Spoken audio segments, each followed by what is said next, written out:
This is just a quick reminder about how to watch my videos on my AndyTube channel. My videos tend to be long and they tend to be detailed. The whole goal of my channel is to try and help anyone who wants to work on or repair or even restore their vintage Singer sewing machine. My videos are viewed from countries all over the world. Many people don't speak or understand English. Many who do, it is a second language. Many of the people are not used to using hand tools or working with a little sewing machine motor or a ratchet or a wrench.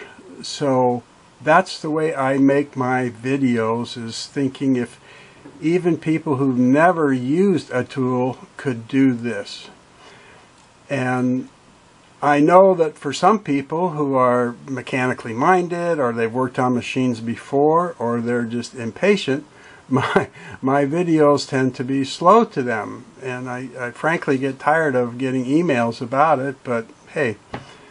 But I want to remind people, I'm going to start this video of mine here, that on the screen here there's a little gear for settings, and if you click on that gear, I'm going to turn off the volume here, mute the sound. If you click on that gear, one thing in the menu that opens up is playback speed, and it's usually set at normal. And if you click on that, now you have a choice to increase the speed all the way up to twice as fast, or slow down the speed all the way to 1/4 or 1/4 of normal. So feel free, if my video seems slow to you, to put it on 1.5 or 2. Let me get the sound back on here. I scrounged up the parts to just kind of build one. And here's 1.5. just for your information, the model 401A, 403A, and 404 use the same attention unit. Okay. Here's double the speed. The attention unit from a 404 is real cheap because nobody heard of it. The 404, you know, everybody wanted this fancy 401A machine. And I've had people who English is their second language, and they told me that they put my videos on half speed or 3/4 speed because that helps them be able to catch more of the English words. Okay? So it's very easy. You click on the gear, opens the setting, you go to playback speed, and you set it to wherever you want. Okay? Now the other thing is, because the videos are all around the world and many people don't understand English, you can click on this little closed caption, this little white box right here that says CC, and it turns on captions. Now I'm in the United States and my video's in English, so it automatically puts English captions on here. I'm going to turn the volume off again. But if you click on the settings gear again while you have the subtitles on, you can go in, and where it says subtitles closed caption, like mine says English auto generated to English. Okay? And if you click on that, now you can choose auto translate. See that right there? Auto translate. If you click on that, you're going to get dozens of languages that you can change the closed caption to. So I'm going to change this to Arabic. There. So everything that I'm saying in the video, I'm still speaking in English, but all the closed captions are going to be in Arabic. Okay? And you can, again, you click on the subtitles, you click on auto translate, and you can change it what's another one that I get a request for a lot is Russian and Polish. Let's see, where's Russian here? Here's Russian. Now the subtitles are going to be in Russian. I'll turn the volume on so you can hear I'm still talking English. But it's very effective. And, you know, but the subtitles now are in a language that somebody who speaks and reads Russian can follow along. So if you look auto-translate, just look at the number of these languages. Scroll by here. Hey, here's Filipino for my buddies in the Philippines. Look at that. That's probably Tagalog. Anuman sa kung sino. Yeah, that sounds like Tagalog to me. Okay, so let me just change this back to auto-translate to English. And then I can close the closed caption or the subtitles. Okay? Alright, so I just want to remind people of that. Okay? Now let's get on with the video. Thank you.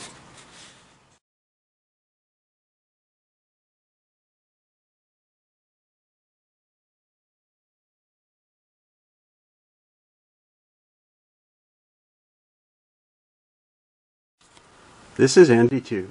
It's April 2020, and the world, we're dealing with the COVID-19 virus pandemic.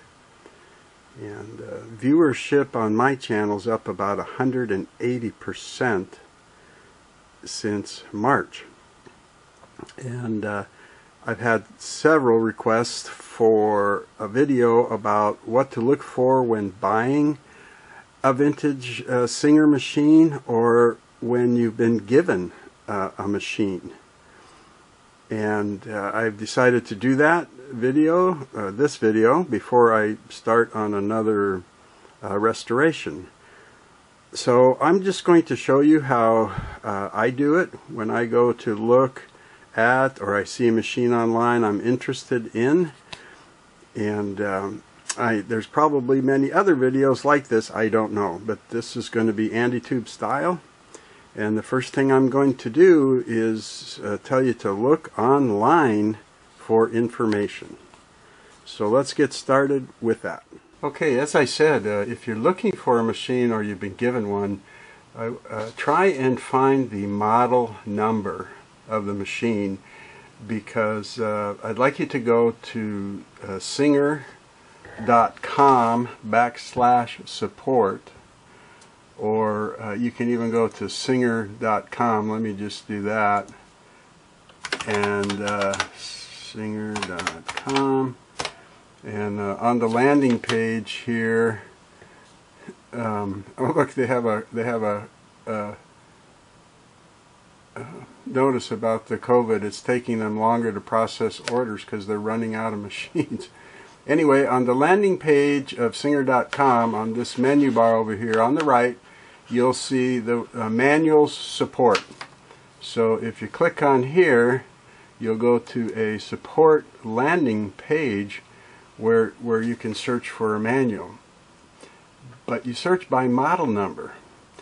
So if you don't know the model number,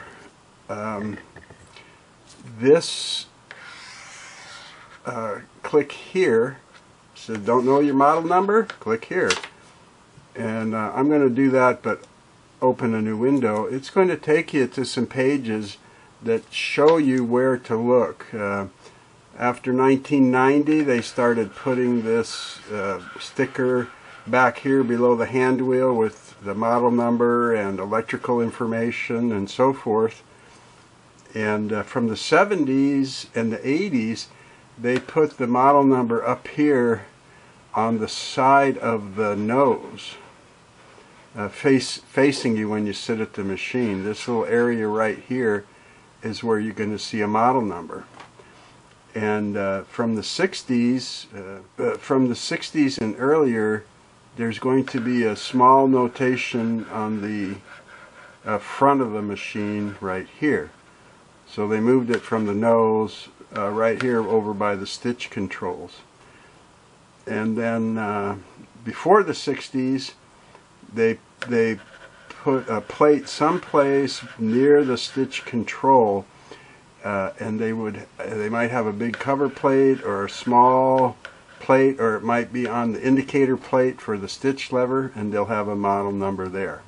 So there's some places to look for the model number of the machine. Most online auctions like eBay and other sites, they will list the model number. Okay, so when you determine the model number, I mean, if somebody gives you the machine, I just told you how to find it. You get a model number and you come and you enter it in the enter model number box. I'm going to do one of the machines I picked to show you, 337. And then you're going to click on the red box here, View Manuals. Now this is going to either automatically at first it's going to show you any manual they have with 337 in it. Okay. In this case, the only one they have is the domestic or home sewing machine. But you might be something like a 337W, and that would be like an industrial machine. So if you have more than one choice, don't panic. It'll be logical to you to look at it. And look, they're free to download. Okay? So if you download the wrong one, just go back and do it again. Now this it's offering to save it to me. So I'm just going to save it to the desktop, and it says Singer 337. So here is my Adobe PDF reader. This is a 38-page manual all about the machine and how to use it and how to clean it and how to oil it, and that's what I want you to see. So it's going to show you the machine, talk a little bit about it. They almost always have a sketch of the machine pointing out what all the switches and knobs and dials and everything are. Okay? And then as you continue into the manual, it's going to show you, here's how to wind the bobbin. And this is one thing I want you to see, the stop motion screw or stop motion knob, because that's part of the testing I do, is to see if that's working. And then if you have the machine, or you want to thoroughly test it before you buy it, if you have that opportunity, it shows you the thread path and how to wind the bobbin. It'll show you how to properly put the bobbin in the bobbin case and how to thread the bobbin case, which some people get wrong. It'll show you how to thread the needle, the path, and which way the thread goes through the eye of the needle. And it has a chart telling you about the size of needles the machine can use and their recommendation based on your fabrics, what size of thread, what size of needle, and even the stitches per inch that they feel works and looks the best with that kind of fabric. How to insert the needle, how the stitch controls work, and so forth. So I think these are invaluable. I think they're underused by people. And I've done videos on my channel how to get these free manuals, and Singer's changes their website all the time, but they still have them. Now later on, it's going to show you how to use the machine and even how to use a lot of the attachments and how to make buttonholes and so forth. I want you to keep going into the manual until you see this, how to take care of it or how to clean it or how to oil it, because it's going to show you how to take at least the nose cover off and where to clean and oil it, where to oil the hook and clean the feed dog. It's going to show you how to take off the needle plate or throat plate. It's going to show you how to take the bobbin case out for cleaning and oiling. And that's something that I always do. I mean, I have bought machines for $10 when people said, hey, that thing is frozen, it just doesn't work, give me 10 bucks. I said, okay. I brought it home and just found that the bobbin case was inserted incorrectly, and it's jammed between the hook and the feed dock, so nothing on the machine moves. And I get that out of there and everything's fine. I clean up the machine and, you know, sell it for $150. So I always check that, and I'll be demonstrating this. It shows you this machine does use grease, so where to put the grease, where to put the oil.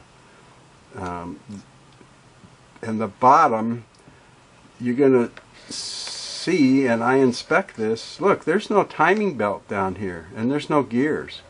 This is a bell crank hook system, and it just has shafts and rods.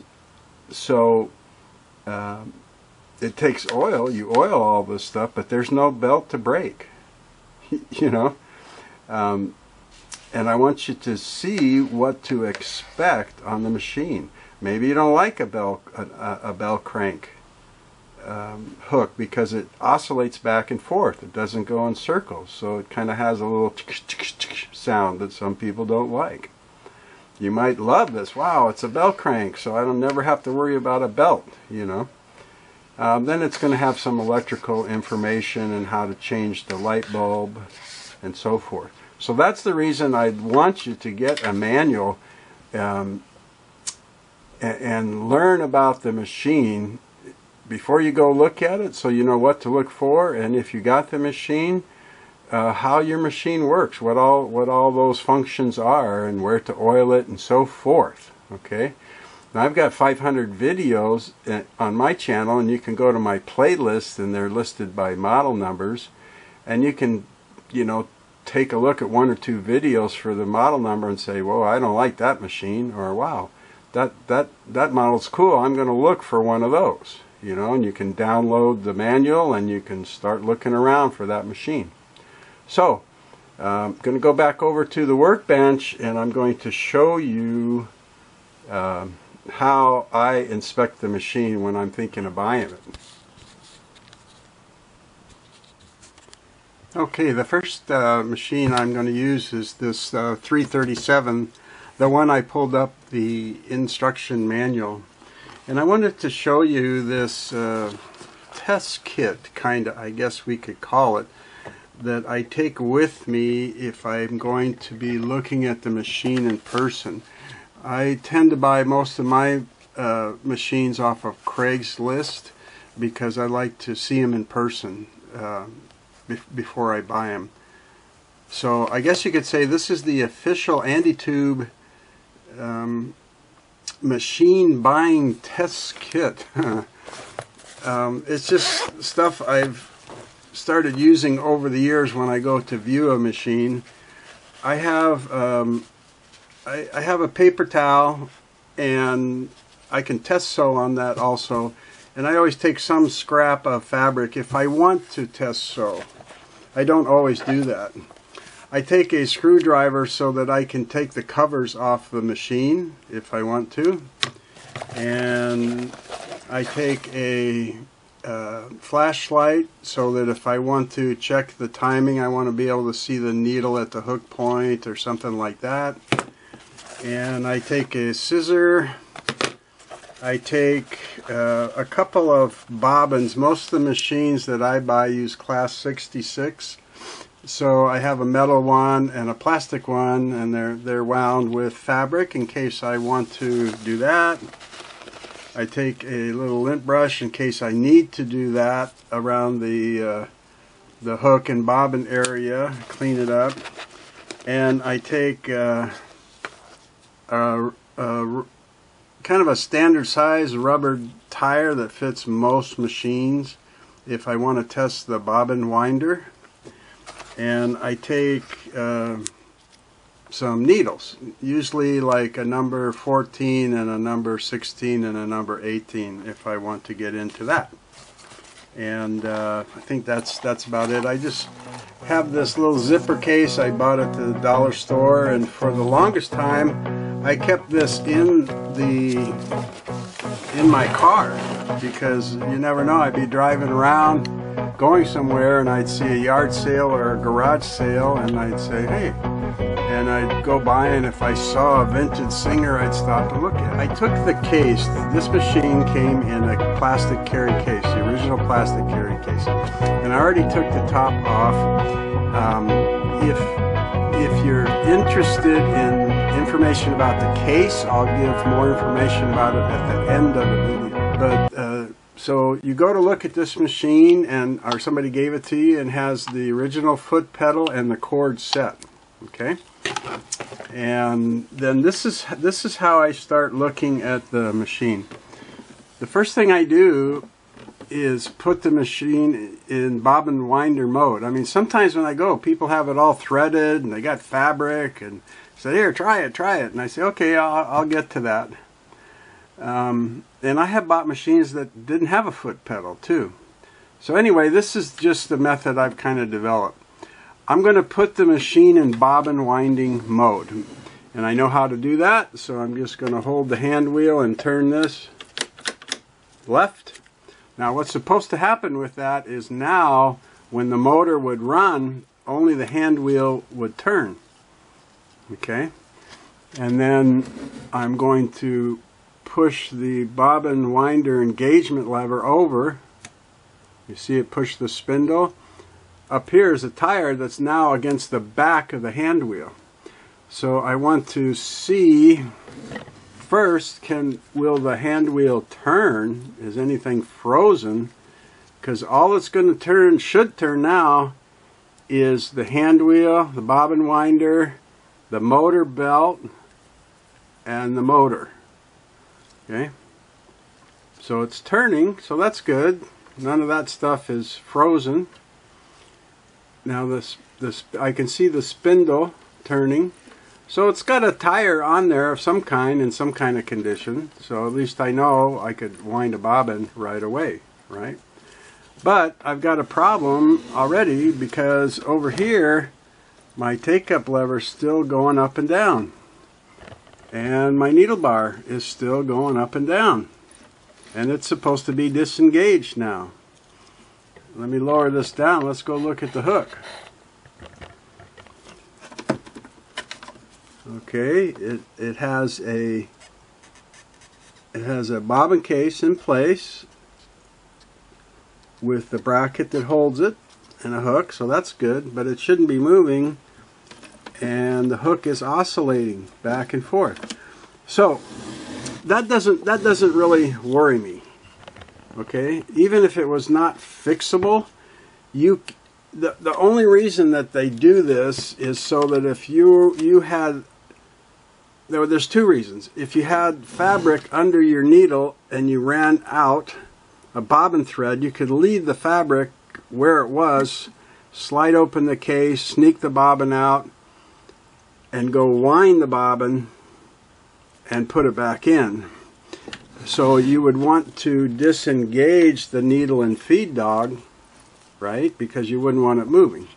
The other thing is, they figured if you're going to wind the bobbin, why put wear and tear on these other parts, right? I mean, why have the hook going around, the needle going up and down, the feed dog, and so forth. So I think what I would find in here is that the washer is just stuck to the hand wheel. And even though I removed the pressure on the washer didn't get loose, because it's probably stuck to the hand wheel. I've seen that. But that's the first thing I check. If this machine had an external motor mounted over here, you'd have a motor belt, right, coming off the hand wheel. So you'd want to see, is the belt there and is it in usable condition? You know, belts can last a long time and look pretty good, but if you if you flex them and look close and you see tiny cracks in there, you should plan on getting a new belt. And a belt can cost, like a motor belt, can cost anywhere from $6 to $15. So you want to keep that in mind. And I test the motor later, right? But I do see, is there a foot controller? And is there a cord set? And what kind of condition that it's in? You notice I haven't plugged it into electricity. If they have it plugged into the machine, I remove it. And I inspect the cord looking for damage. I mean, I don't run an electrical test on it, but sometimes you could see where an animal's chewed it, or it got caught in a vacuum cleaner brush, you know, and it's chewed up. So a foot controller, well, let's start with just the cords, right? Cords can cost about $12 to $20 for a cord set. Okay, and the foot pedal, that can cost, depending, and I'm talking about a new one. If the machine didn't have a foot controller, I'd buy a new electronic one. I wouldn't buy one of these used unless I really knew it personally, because people will say, yeah, it works, and it could be a problem. And they can run $20 to $30, you know. So for that kind of money, for $15 to $35, you can buy an new electronic pedal. And many of them you can search for your model and they'll already have a cord set and everything. So you might spend $30, $35 on a beautiful new electronic with new cords wired for your machine. Okay. And now I'm interested enough in the machine that I'm going to kind of look at the cosmetics a little bit. You know, this is nice. There's a little tiny scratch on the hand wheel, but look at that beautiful chrome knob. Here's the back of the machine. I don't have any big dings and scratches or gouges. It's dirty, but you know, they always are. One little looks like one little paint chip on the nose, which is very common, that the nose can be beat up a little bit. The bed is nice. I mean, I'm looking just cosmetically how the machine looks, and it's much better than average. These kind of clear plastic plates are prone to cracking because people tighten the screws too tight. And I see one, you probably can't even see it, I see one little tiny crack down here. So I'm into this one. You know, this is cosmetically nice, clean, much better than average. And as somebody who restores machines, that's what I'm looking for. You know, I probably am going to sell this, so I want it to be very attractive. I don't know. Hello, blue. I'm in love with you. Sucker for these blue machines. Okay, the next thing I'm going to look at are the bobbin winder parts. On this machine, there's just a little lever that goes inside onto the bracket, and it just moves the bobbin winder to and from the hand wheel. The tire's inside. It's movable. I know there's some kind of tire on it. Some of the machines have an external bobbin winder, right? So you just want to see, how's the bobbin winder? Are the parts there? Do they look like they're working? It turns, it's not frozen. We talked about the external motor. If there was a belt, we haven't tested it yet, but we just want to see the belt's there, the pulley's not bent or damaged, you know. Now we're going to kind of look at the overall levers. and the thread guides and the front controls.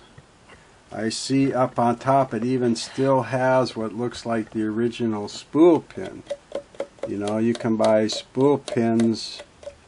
Well, I used to buy them like 20 at a time from So Classic, but you probably have trouble just buying one. You might have to buy 2 or 3 at a time, but you're probably talking, say, $3. They might even have them at Walmart or Joann's. I see the stitch length or the width control. Here's my stitch length, and I know all this because I looked at the manual, right? Here is the light switch. Hey, nice. And then here is the bobbin winder tension disc for the thread. Okay.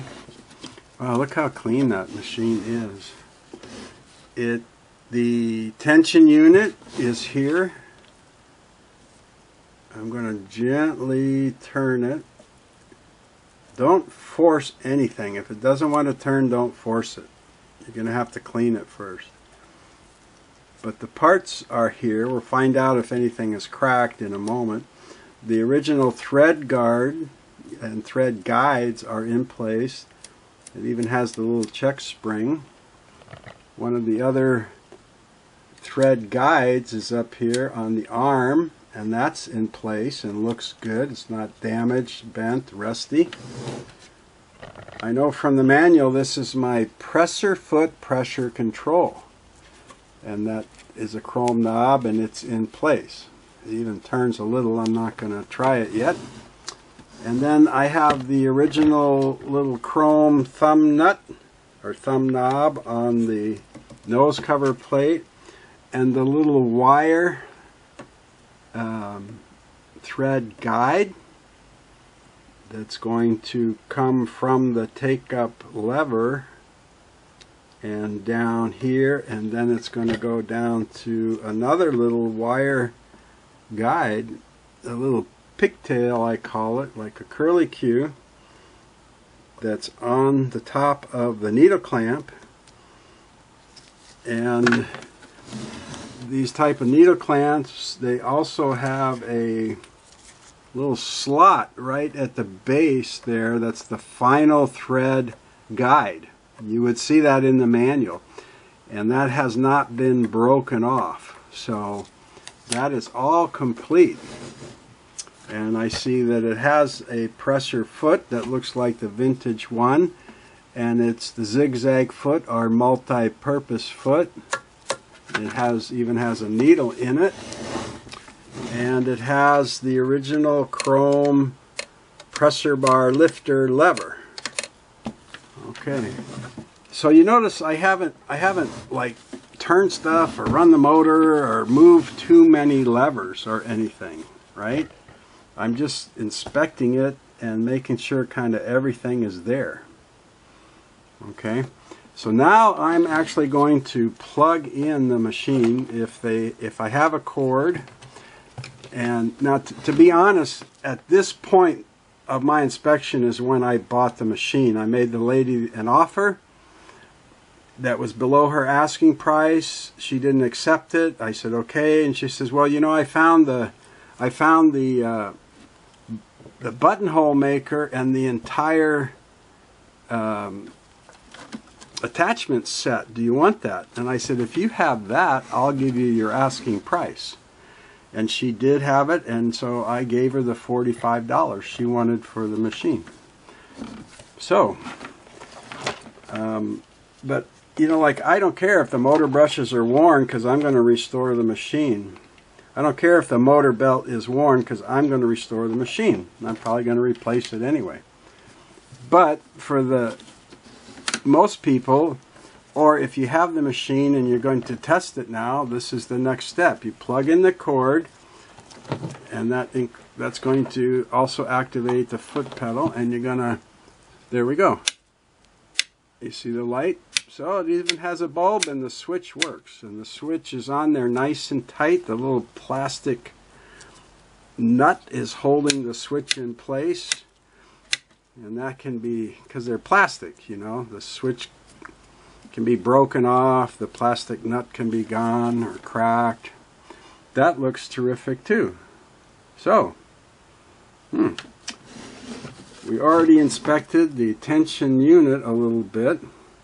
Now I want to look closer here now at the bobbin area, bobbin case, and so now I want to look closer at the bobbin case and the bobbin area. I have a slide plate. That's great. Slide plates, vintage, are usually better quality than new, but you can buy new, and the price range is around $10 to $15. Okay, I'm going to pull that open. The bobbin holder or bobbin case is in there. I can tell the hook is there. I want to take a look at that bobbin case, so I'm going to try and take it out.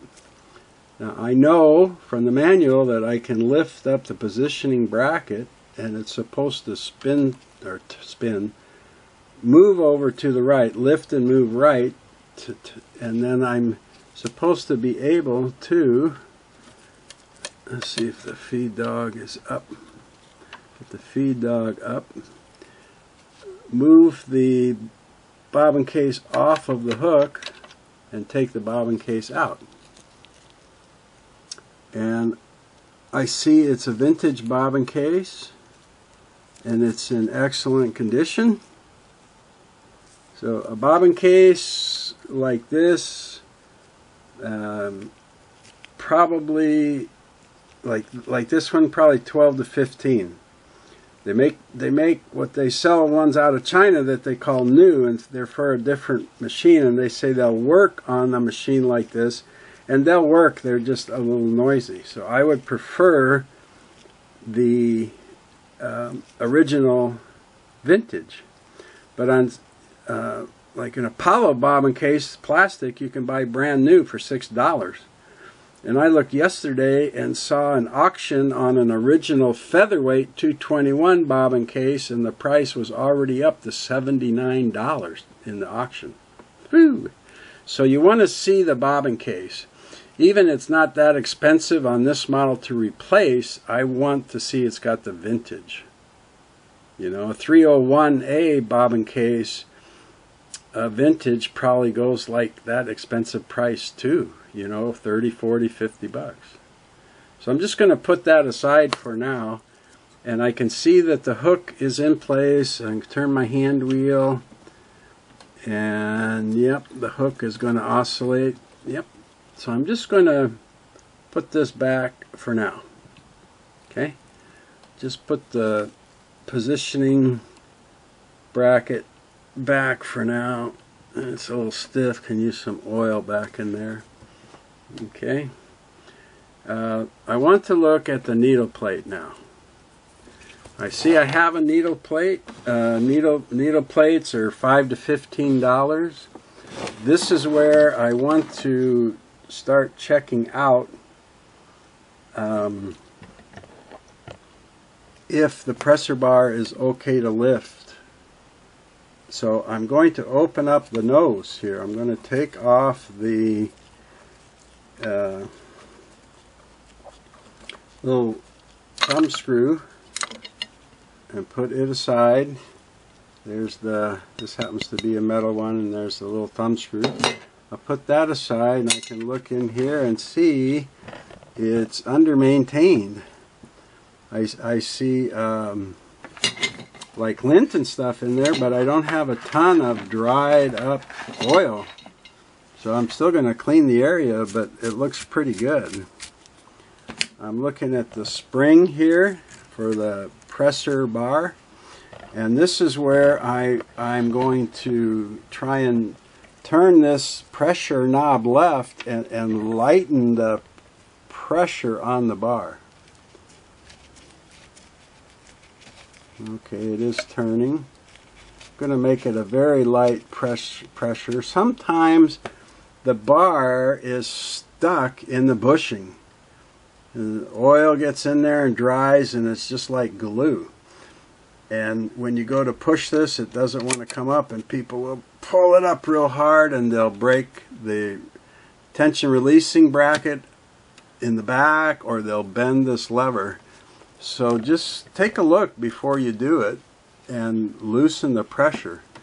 Now let's see if it, well look, it comes up very easily and it stays up.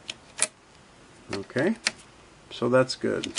So if anything, when I say under maintained machine, I don't see a bunch of dried up oil. I don't know how often this machine got oiled, and I don't even know how much use it got.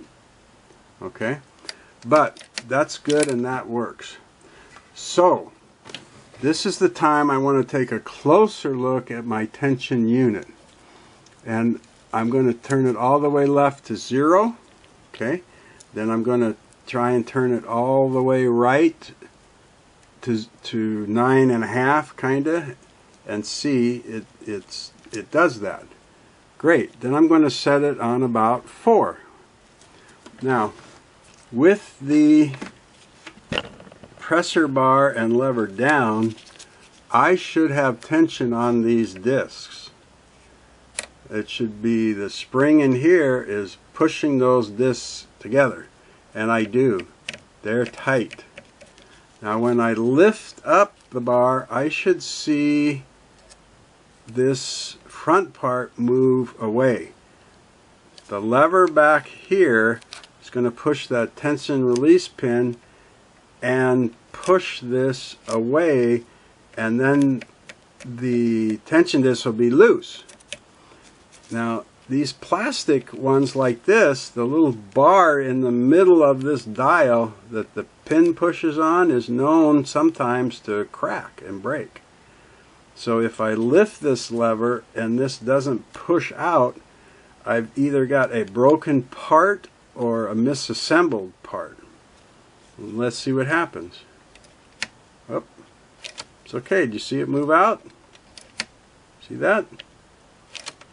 So if I lift it up, it's pushing against the beehive spring. Now let's check these. Oh, nice and loose.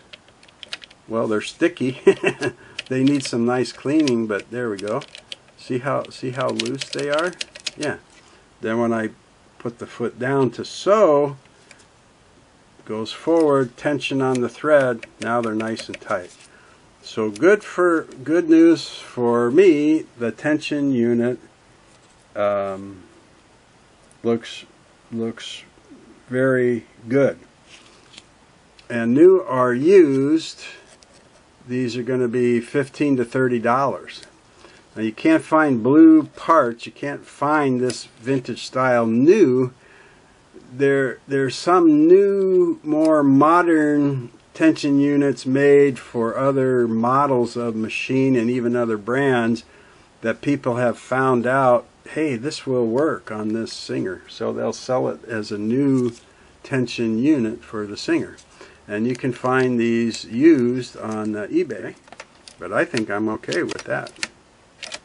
Alright, so let's go back down here and look at that needle plate then, because I'm going to lift up this, and remembering I have a needle in place here, like my manual said, I'm going to pick up this side of the needle plate and slide it off of this retaining post.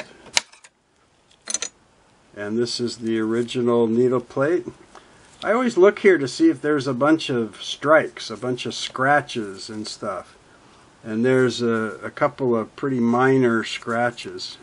You see a lot of needle bar strikes. That could mean that you have parts out of adjustment, or somebody was sewing very, very heavy stuff on the machine.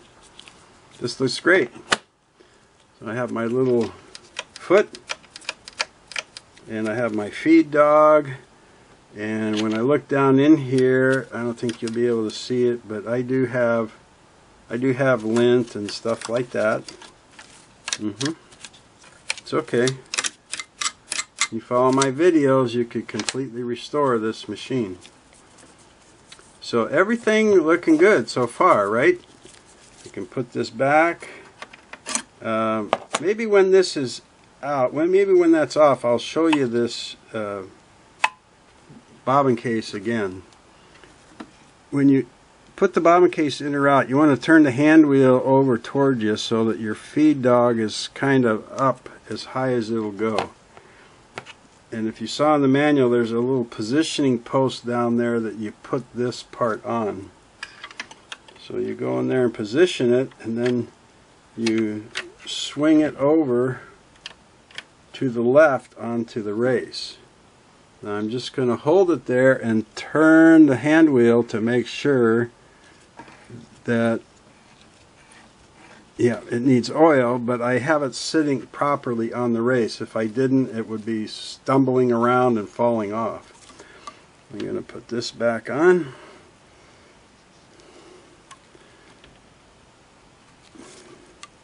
Yeah, it needs some. There's a pivot screw back here that could use a drop of oil, but it's okay. And then I'm going to put this back on. Make sure it's flat. I'm going to test the spring that holds this on. It's nice and tight. Wow, I'm pretty impressed, right? So, I'm going to look at my needle bar, turn the hand wheel, make sure the needle does not hit. If it doesn't have a needle, this is when I would put one in. Make sure the needle does not hit the foot or the hook inside. Just turn it by hand. This machine does not have left, center, right, so the needle should be in the center of the foot and the hole, and it is. Looks great. And I'm going to come here now. I'm going to look at this stitch length lever and see. Again, don't force any lever. Oh, it's not bad. Okay, it's moving freely. Up is reverse. It goes all the way. And turn this knob out a little. Goes all the way down to the longest. 6 stitches, or a little over 4 millimeter per inch, or per stitch. 6 stitches per inch, or a 4 millimeter long stitch. Up to the fine area of 30. This will sew a very, very tiny stitch, which is also good for satin stitch when you want your zigzag close. Now, it's not sitting in straight needle. It's kind of at halfway between the 0 straight stitch and the 1. So I'm just going to try and move it to the right here. Okay, yeah, it's moving okay. It's not stuck. Let's see if I can put it back. In straight stitch, it always is going to hesitate, so you might try pushing the lever down a tiny bit as you go over. There, because there's a little catch like in there to keep it in. Then I'll just barely push it down and slide it. Pops out a straight stitch into zigzag. Great. So I'm going to look, I'm going to look at my needle bar and make sure that it's going to go straight up and down in straight stitch mode. Okay, and then I'm going to just go all the way to 4 for the width and see if my needle bar starts swinging or oscillating left and right. And it certainly does. Another good sign, right? Okay, so now I'm going to test the motor finally. So I'm going to plug the cord in. It looks like it fell out while I was manipulating stuff around. I have the cord plugged into the wall. Just for the heck of it, I would say put it into bobbin winding mode, even though this isn't working properly, because when I first try the motor, I want to just kind of turn the hand wheel. You know, I don't even engage the bobbin winder spindle. I just want to kind of hear the motor run and see if it can turn the hand wheel.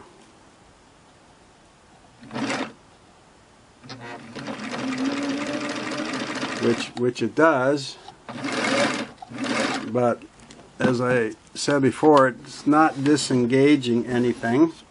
So we might as well come over here and well, you could tell right away that the machine needs oil, so I don't want to run it real fast for a long time, but I'm going to engage it for sewing and just see, I'll lift this up so the feed dog doesn't hit the presser foot, and I'm just going to try and go slow. The pedal's out of adjustment, but there we go. Looks good. I see the hook going back and forth, needle going up and down, the feed dog. Now I have the feed dog set at about 28, so it's a little tiny movement. Now I'll put the stitch length all the way down for the longest stitch, and I expect to see the feed dog oscillating more, coming up to pull the fabric and going back down. And it does. Okay, now I'm going to put the machine up into reverse on this machine. You put this lever up. The farther up, the longer the stitch, so I'll put it all the way up and try and make the longest reverse stitch, which is really now just going to be the feed dog lifting the fabric in the back and pulling it towards me. That's going to be the feed dog movement.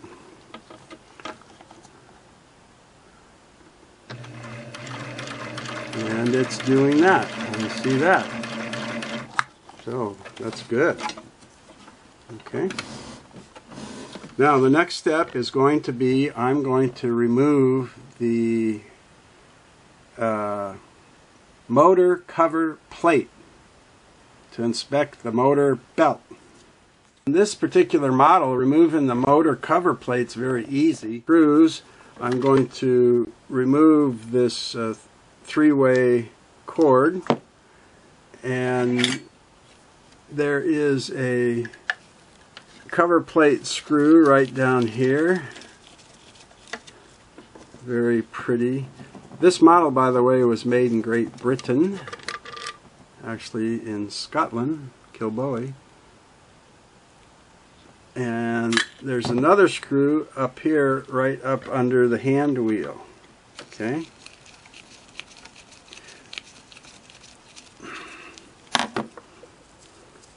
Depending who the last person was to tighten this, some of these screws can be really tight. And if you don't own the machine yet, you want to be careful. And I would always tell the person, hey, I want to open this up and look at the motor belt. And if they say no, then I say goodbye. I've never had anybody say no. They always say, yeah, if you know how to do it, go ahead. I'd be interested to see it. So here is the metal cover plate for the machine. Very nice, nicely done, nice and thick. And here inside I can see the motor and the pulley and the belt. So let me just get a piece of that fabric or something.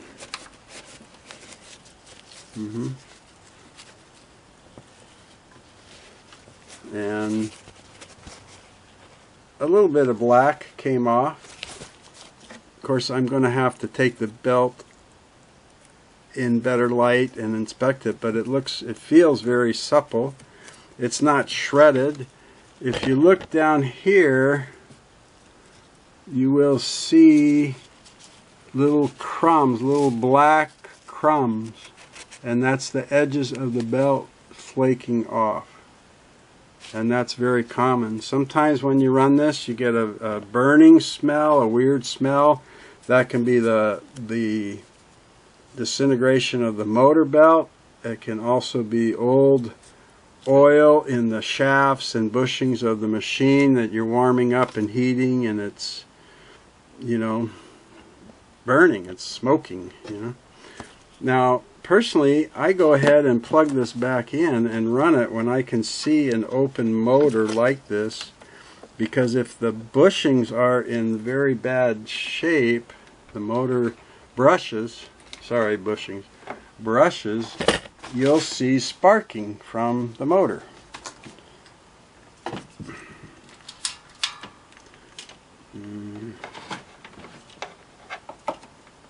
Let's see, here's this one maybe. Yeah, that's about as dark as I can make it in here. And let's just go ahead and run this and see.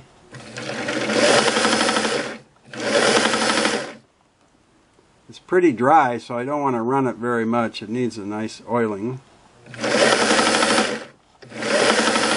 But I don't see any sparking out of there. So if the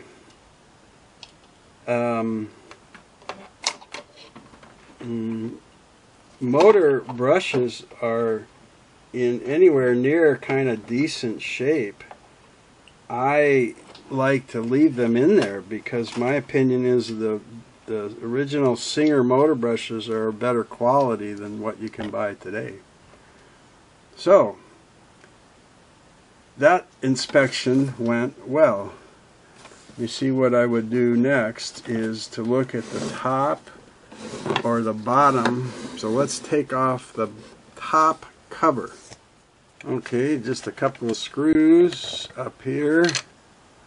There's one. I got the other one loose. Not loose enough, darn it.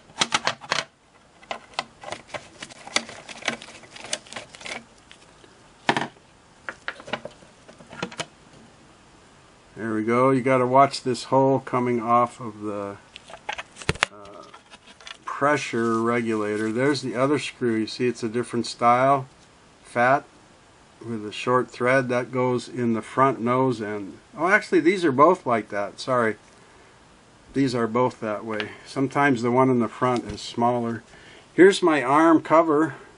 It's in very good shape and it's not cracked. There's some normal scratching where they've used it without having a spool felt, but I can polish that out with plastic polish. I like it.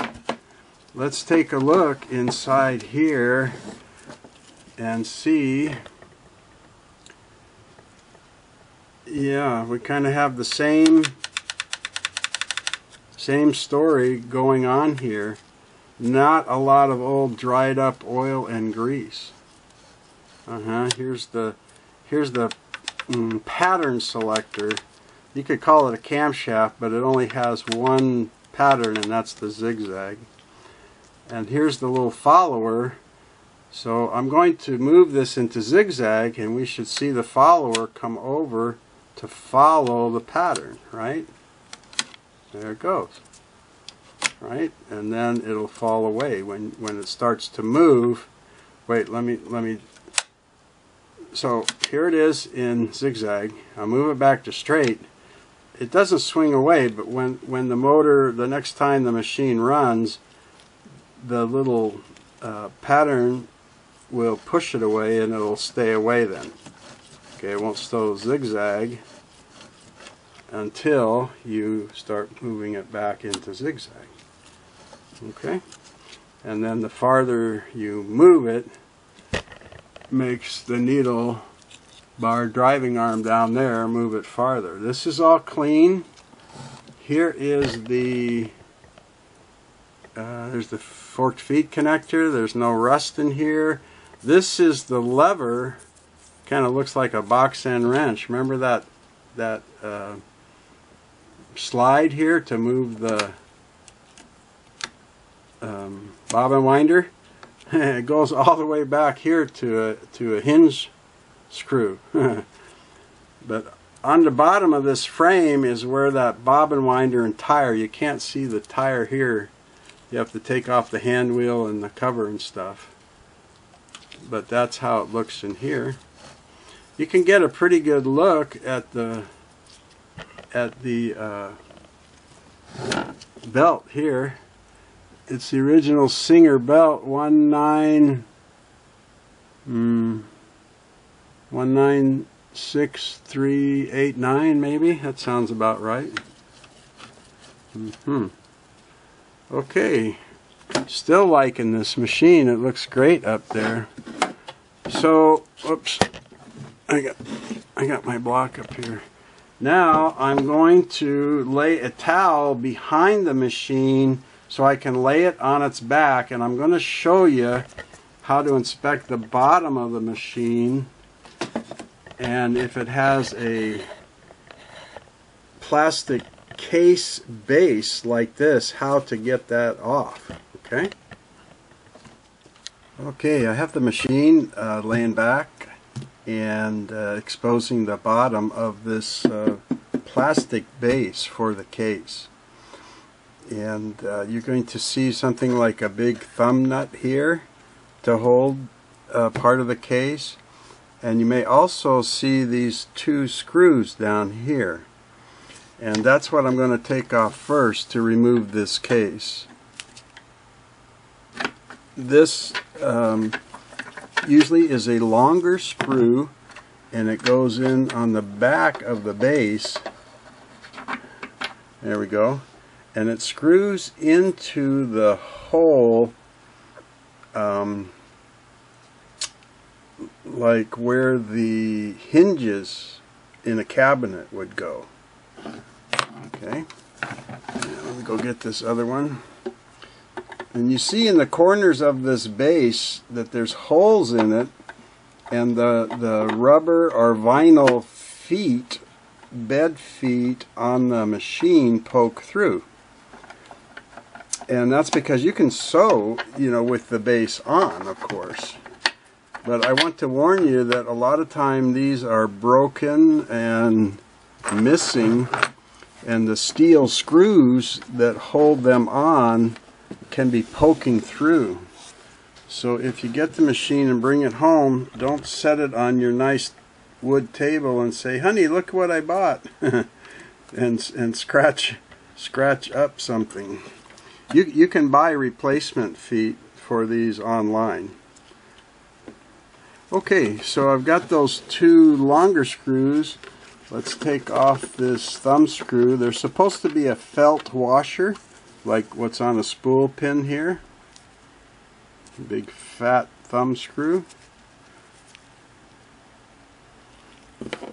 Now this should lift off, and it does. And I'll show you what the inside looks like. And underneath I see we have a bonus. This doesn't always happen when you have a plastic case on the machine. You scoot away from this. This is a metal bottom plate. A lot of people call it the drip pan, oil pan, drip plate. And a lot of times when the stores sold it with a case, they took this off. And when it was sold to you in a cabinet, they used this because there was not a plastic case. So this has both, and this thumb screw is very thin, like a washer, so that everything can fit on there. And it can be on so tight you might need a pair of pliers to get it started loosening. It's goes onto a screw, both of these bottom plates, and there's a little straight blade screw slot, and it screws into the base of the machine. This one does have the original felt. It's a thin spool pin felt. There's that thin washer. It's a little smaller than a quarter. It has little ridges to grip. Okay, now we're going to get to see what is under here. Grab a corner of this and work it off of this screw. There we go. Glued to the other side of this is it's called a felt, but it is kind of a mixture, like a cross between felt and roofing tar paper. It's kind of stiff, but it's made to absorb any oil or grease that comes from the machine. And you see a lot of little lint pieces that have fallen through.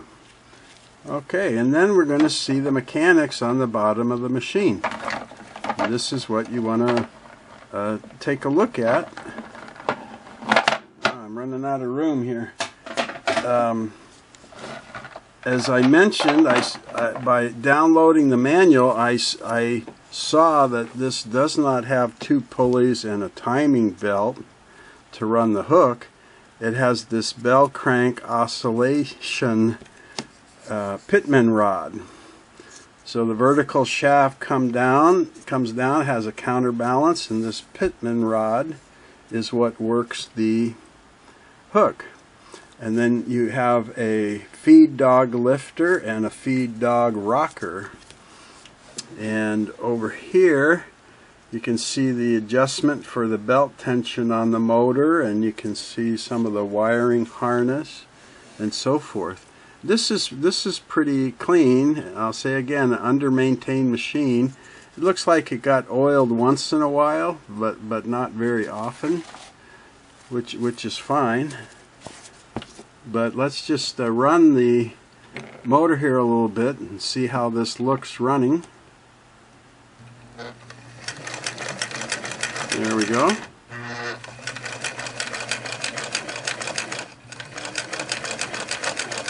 You can hear that little rocking motion I talk about that some people don't like.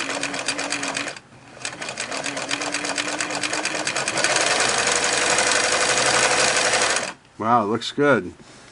I don't see anything real loose. Nothing's missing. Could use a little cleaning and some nice fresh oil, but yippee-yi-yay, I'm good with this. That's nice. So I'm going to set the machine up, and I'm going to show you a quick and easy way to test the timing if you would like to check the timing, the needle point to hook point timing before you buy a machine. Okay, I put the arm cover back on and the nose cover back on so that I could thread the machine, and I've threaded the needle and the bobbin and bobbin case according to the instructions that I downloaded. So, you know, before you can sew, you have to do what's called bring up the bobbin thread. It has to come up out of the hole in the needle plate. And to do that, you take your needle thread and hold a little bit of tension. You turn the hand wheel towards you, and you go down and come up and pull. And if you bring up the bobbin thread like this, then that means that your machine is in time. Now, it may not be absolutely in perfect time, but if it's out of time, you're not going to be able to catch that needle thread with the hook and wrap it around the bobbin thread to bring it up. So that gives me confidence that the machine is in time.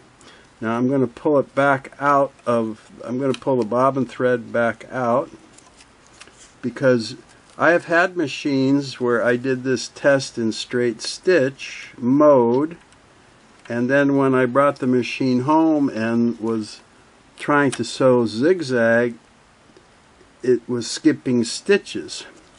So that was telling me it wasn't in perfect time. Right? The machine was timed, and I could pick up the thread when the needle was going straight down in there. But in the zigzag mode, when your needle is kind of swinging left and right, it would miss a few of the stitches. So with the machine in the widest zigzag, and I have pulled my bobbin thread back out from under the needle plate, and now I'm going to try and bring up the bobbin thread while in the zigzag mode, and the needle's off to the side, and there it is. It did. So I don't think there's going to be any issues at all with the timing on this machine. Okay. So there's a good inspection of what to expect with this machine. I would put in a new motor belt, and I'd put in a new LED light bulb and clean it up, and you know, replace the spool pin felt and the rubber feet and things like that. So that's the 337. The other machine I have here is a 413. It's similar but different. So let me get set up and I'll show you that real quick. If you are interested to see a machine, I'm pretty sure this one has a timing belt. If you don't care about that, thanks for watching. And after the 413, I may show you a slant needle real quick, and then the cases, or a case. Okay, here's this model 413 stylist. Now, where the 337 was like a basic zigzag machine, this model is a little bit more advanced. Stylists were designed more like the Fashion Mate, but a little advanced to do a lot of clothing sewing. So we would do all the same inspections I showed you on the other one. I've already removed the needle, the nose cover. This one is plastic. It had the same type of plastic case and bottom and metal plate cover that the other machine had. It was just dirtier inside. Let me show you something that came out of the bottom here that was in that plate on the bottom. See these little chunks? These are part of those rubber feet I told you that get broken up and damaged. And I'll show you those when we get down there. But because I looked at the manual, you know, I know what to expect with this machine. And we'll see it's got a little bit different bobbin winder system. Instead of a lever you slide and the spindle being down here to wind the bobbin, you see it's up top now.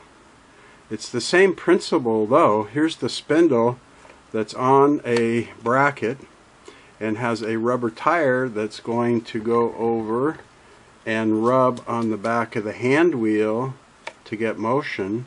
And instead of sliding a bracket, this just goes from sew to wind, and you'll see that move over. Okay, and even though this machine has more plastic than the 337, it still has the same principle of a stop motion screw or knob here. So I'm going to hold the hand wheel and turn this to the left or counterclockwise to release that, and this one actually works better because now the needle and needle bar and the hook and the take-up lever, nothing moves as is supposed to be. So only this wheel, motor belt and motor would be working to put it in bobbin winder mode. Let's see, I have the foot pedal plugged in. A whole different style of foot pedal here, a clamshell. Let's see if this is going to work at all. Nope, not working at all. Maybe it's not plugged in all the way. Let me try that.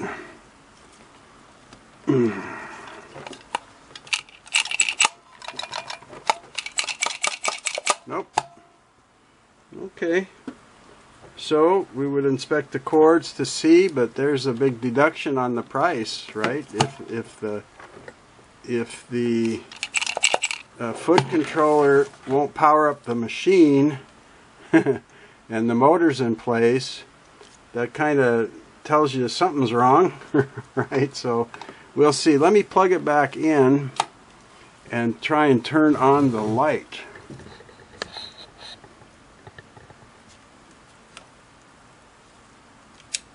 Yeah, So it's getting power up to the machine. Okay, and then the power is supposed to go through this three-way cord and go through the foot controller on its way to the motor. And that's why when you push on this, it's supposed to allow power to go to the motor and work it. So we know that the stop motion works, and I can see the spindle turning. Okay. And if we inspect the controls here, this machine's a little fancier. You can do twin needle or double needle sewing, so it has 2 spool pins. And the cam stack, I'll show you in a second, actually is a cam stack. Instead of just the one zigzag pattern disc, it has a second one for blind hem and stitching and faggoting stitch. And it's controlled by a couple of these wheels up here. Whether you put it in zigzag or you put it in blind hem, that's the black. And then if you want to use what they call the flexi stitches for, say, stretch fabric, then you would put it in that mode or out. Here's the stitch width. This goes from 0 to 5. A little bit wider stitch on this model. And this lever is needle position, center, left, and right. So it allows you, say, to move the needle bar position to the left or right. Say you're going to put in a zipper and you want to be very close stitching. Let's see if that will swing the needle. Yeah, see the needle moving? So that's okay. Now we don't have a lever on this. And you'd know that from the manual. We don't have a length lever. We have a dial. And it goes from 0, and then 6, 8, 12, 20, and fine. So you're supposed to dial in the length of the stitch you want. And it moves, but you know, this plastic, it's a little bit stiff. So I don't want to move it too much. It's kind of sticky. Should work very smoothly, but cleaning the machine would fix that. This is a light switch, and it's supposed to turn like this, but the knob, the little plastic knob, is gone. So you can look for one as a used part on eBay, and on this type of just a push-on knob, you may be able to find a knob at the regular hardware store that just has a little piece of metal in the hole, and you push it on and it just kind of stays on, and you pull it off. I have been able to find some of these little knobs like that.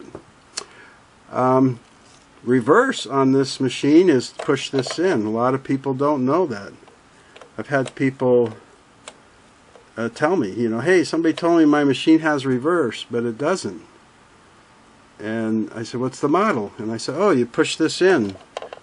The thing is, you have to push and hold it to sew in reverse. That's the only thing. That's why I like the older one.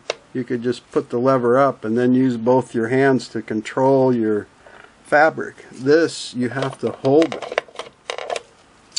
So be aware of that.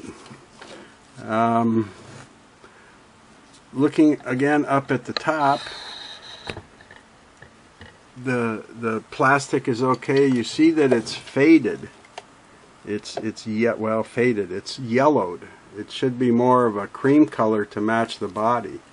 Now, some people have had success bleaching this out with a strong hydro. What is that?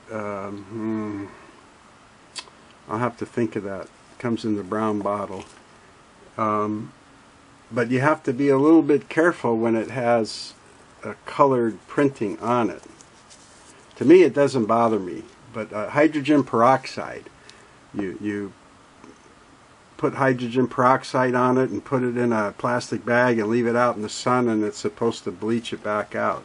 And I've had some people send me pictures. It was very successful, and some where it was a little blotchy and like the ink or paint, whatever this is, kind of blurred out, got smudged and stuff like that.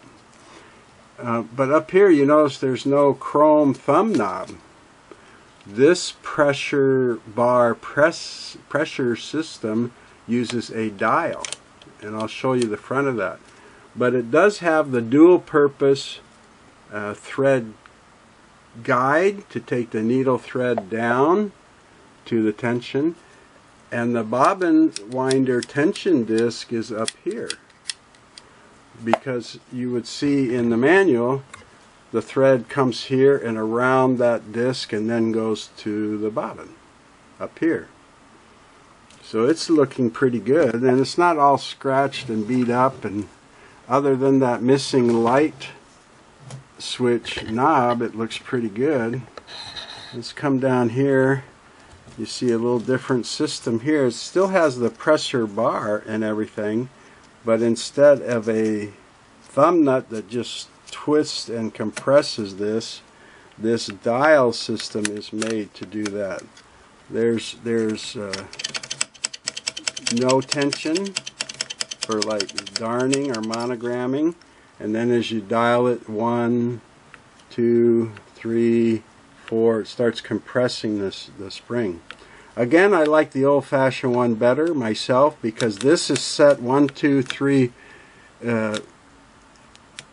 you know, up to 6, but it kind of snaps into each little spot. Well, what if I wanted 3.5 or 5 1/4? It won't do that very well. You can try it, but it'll slip back. So that's why I like the thumb knob. It takes a little longer to set, but it's very, very adjustable. So that looks good. Here's my vibrating bracket for the needle bar for sewing zigzag. I've got my lifter bar. Looks good. It's in place. I have a presser foot.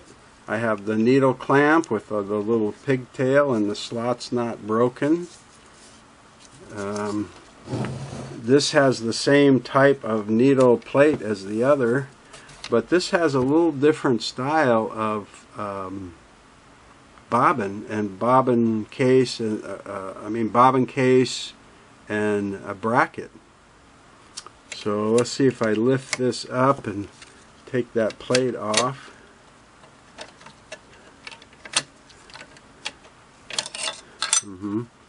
See my linty old feed dog and so forth, but I know that this has a little metal arm that comes over to hold that bobbin in place, and I have to turn it left to get the bobbin case out. And this is the cheapest bobbin case if you need to replace it. It's plastic. It just has metal tension springs in here and metal adjustment screws, but you can buy this for $6 brand new. So it's going to wear out sooner, but it's only $6, you know. And then the position bracket's a little different, but the hook is still the same. And the hook, I'm going to lock this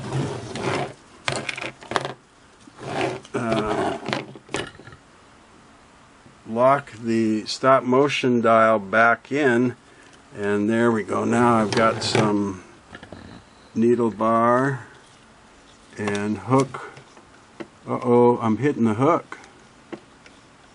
What does that tell you right away? That you don't have timing.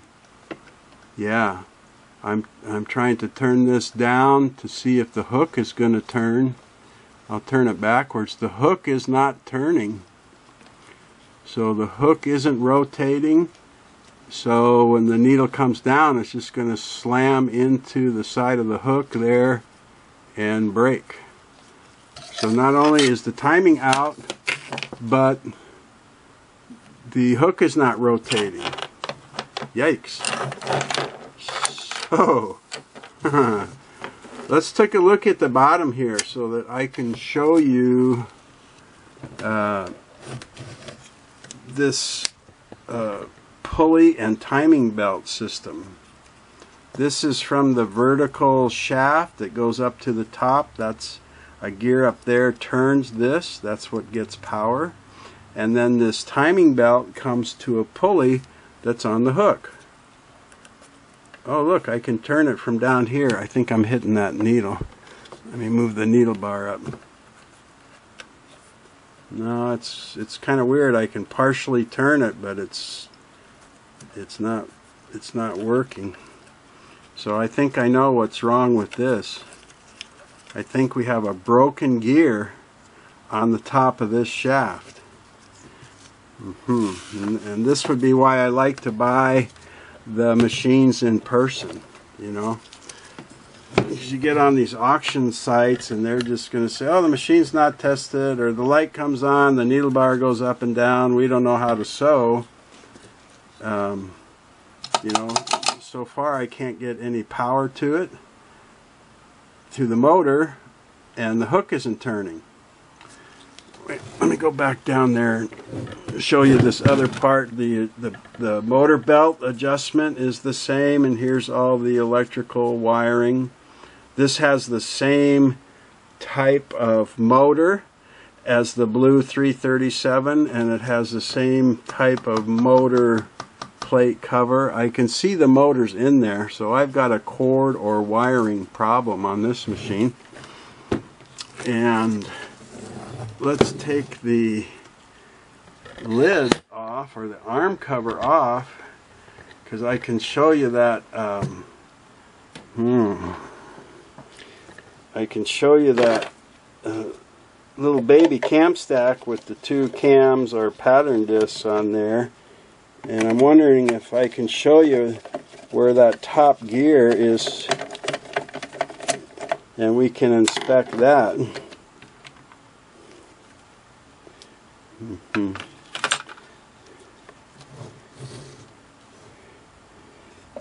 Let me put a block behind here so that we can get a look at this.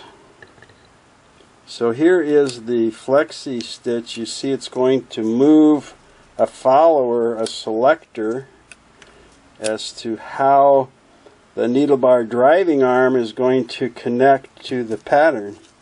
And this changes the pattern, like there's two cams on top of the other, and then this controls like the height, and this controls the arm, so the follower will move to which pattern you are selecting here.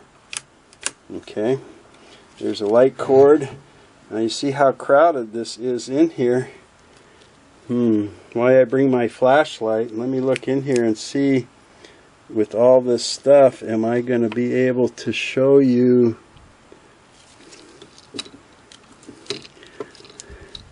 I don't think I'm going to be able to show you.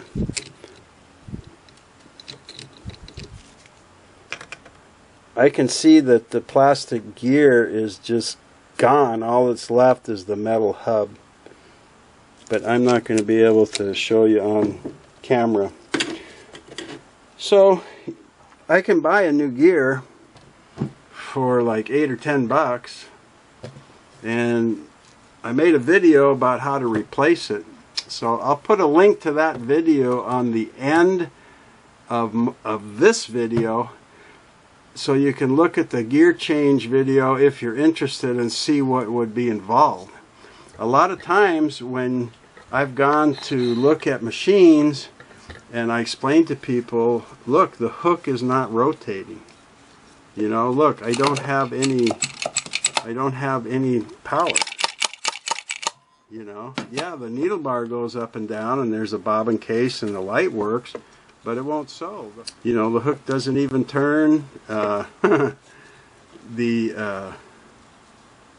do I know if the motor works? It's got a broken gear up there. you know. And people will say, well, give me $10 for it.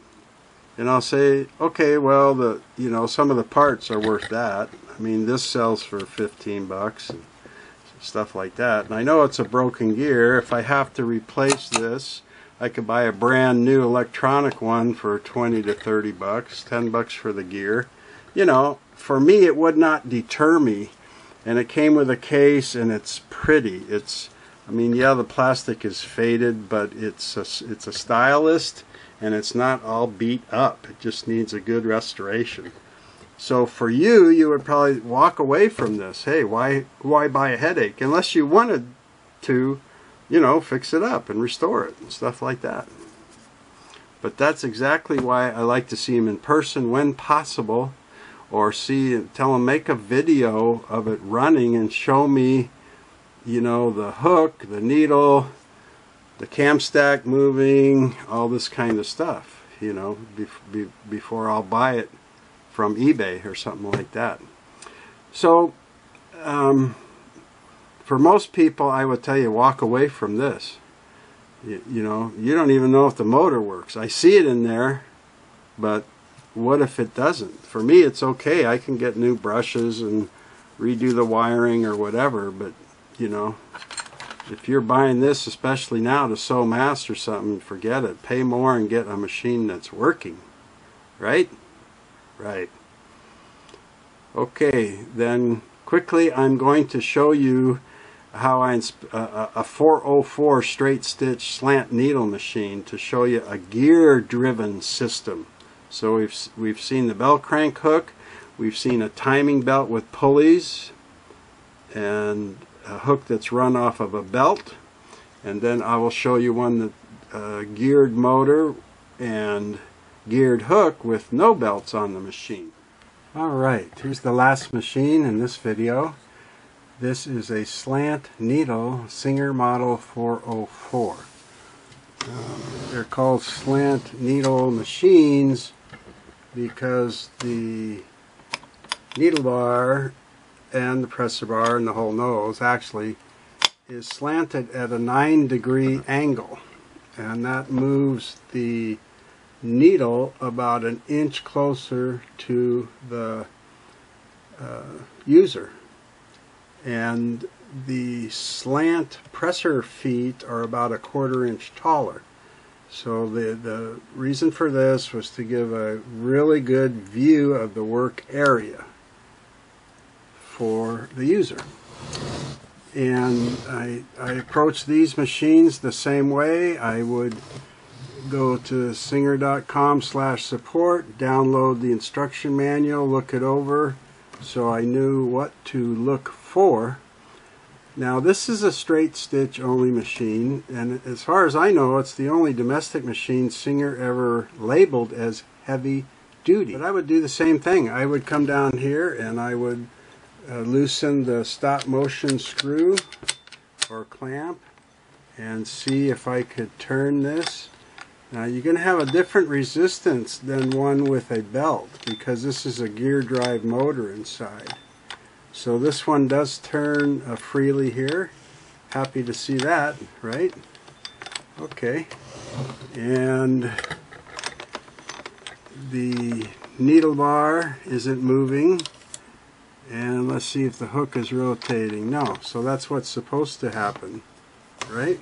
Okay, so we're off to a good start. This machine, since it's straight stitch only, has a small hole in the needle plate, so it cannot do a double needle like its brother machines or sister machines can. So you only have one spool pin up here. We take a look at this. We're going to have the bobbin winder system. And this is a more classic Singer. It's got a heavy-duty frame here on the front. This one still happens to have the original beige colored rubber tire. It's hard as a rock, so it would have to be replaced. But it comes up against the back side of the hand wheel here, and it rotates like that. It's not rotating well because the tire's hard, and there, if I push on it a little bit, we're getting some spindle rotation. This is the adjustable bobbin fill bracket, so you can adjust it how full you want to wind your bobbins, and then at that point, as the bobbin fills, it would push against the bracket and push away and stop winding. And then down here on the bottom, it has its own spool to put, or spool pin to put a spool of thread on, and it's got its own little bobbin winder tension system right here, so it's very easy. Thread goes here, and a spool of thread, I got some here, yeah. So the thread just goes and sits right there and goes behind the tension disc and goes up to the bobbin on the spindle, and you wind your, you wind your bobbin. And then it has a very classic looking stitch length. I can bring this back up now. Stitch length control to longest stitch to very fine stitching and reverse. Now, the machine doesn't zigzag, so it can't sew a satin stitch. It still has the dial in feature up here in the fine area, where inside this bracket is a metal slant, and you can start test sewing and dial this and dial it and dial it on that slant to get a very, very fine short stitch. Almost disappears. Nice for top stitching some garments. This is the lamp cover, and there's a light underneath here to shine right down on the work area, and that's here. I'll plug it in pretty soon and test it. Pretty simple up here on the top, right? We have a thread guide, and we have the more classic chrome thumb nut to create more or less pressure on the presser bar. Okay, and if we come down here, we'll see the tension unit, and I'll just gently try and turn it.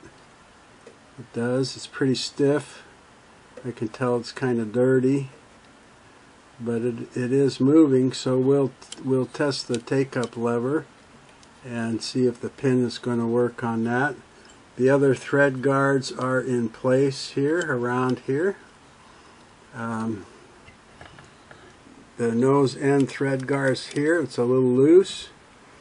Put this back in sewing mode. This little wire thread guard on the needle bar is there, and the little slot in the needle clamp has not been broken.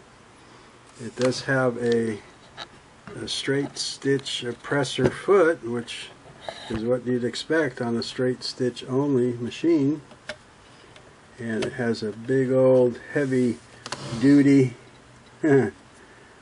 thumb screw on it, and you can use some attachments with this, a buttonhole maker and stuff. And there's something new on here that hasn't been on the other machines, and this is called a throat plate position bracket, and it's got 3 positions: down, up. Let's gently move it here and see if it's going to move. Yeah, up, and then unlock.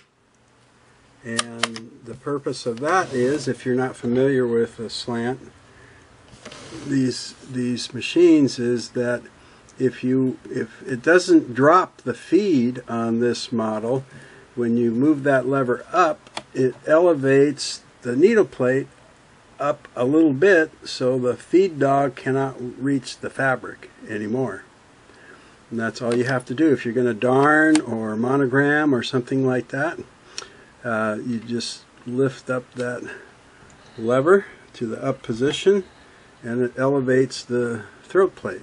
If I keep moving the lever to the left, it's going to elevate this up to unlock, with the idea that this plate can be slid to the back so that you can clean around the feed dog area.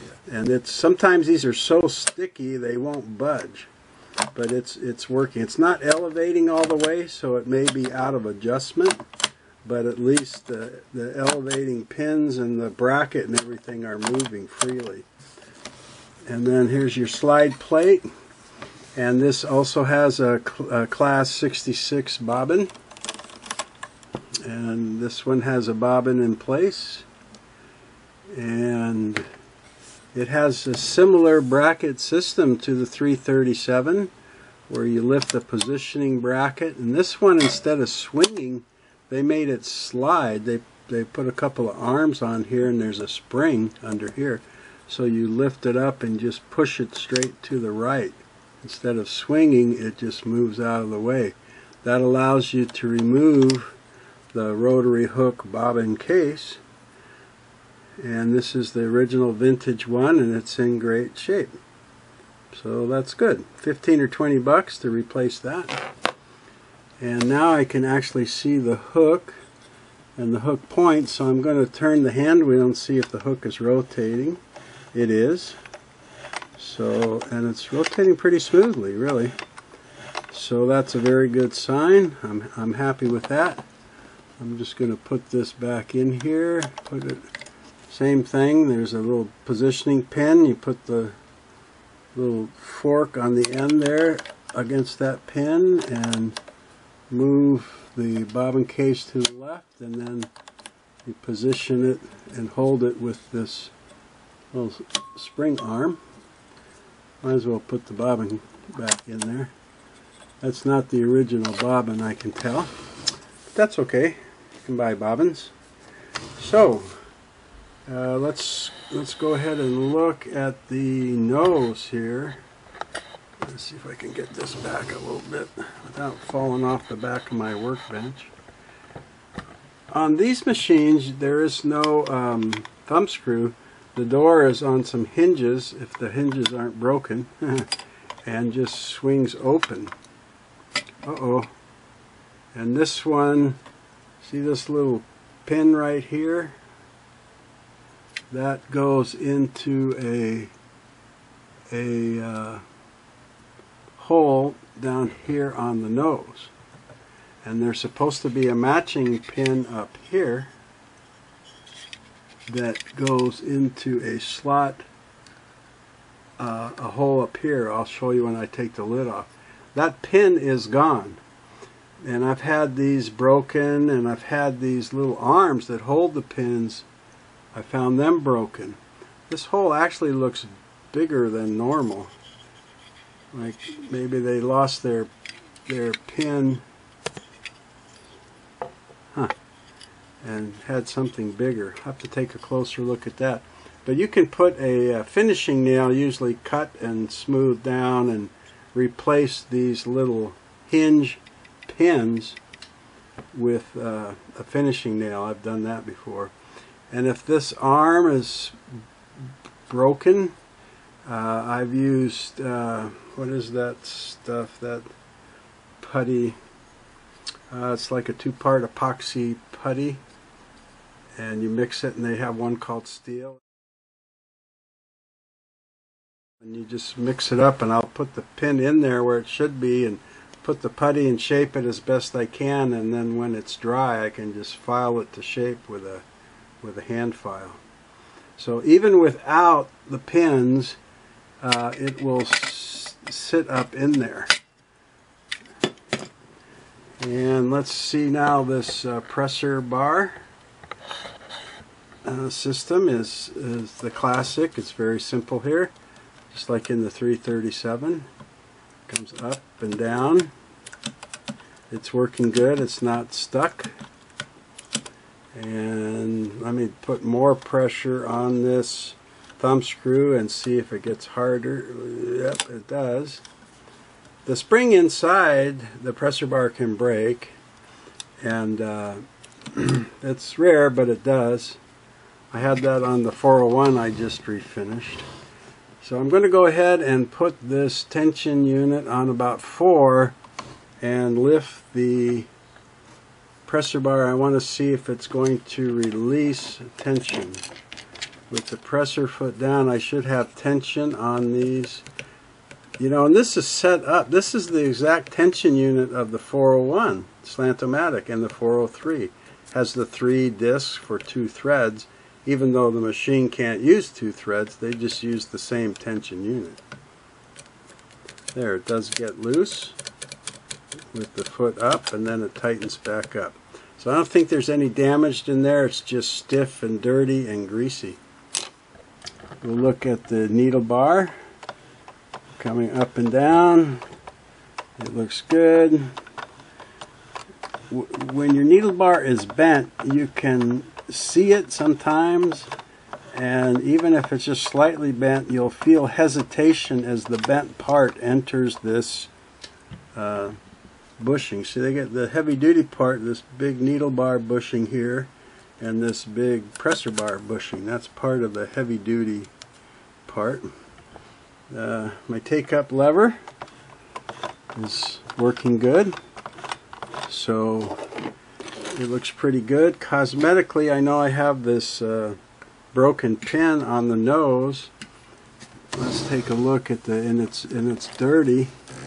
You see all this old oil and dirt around these lines.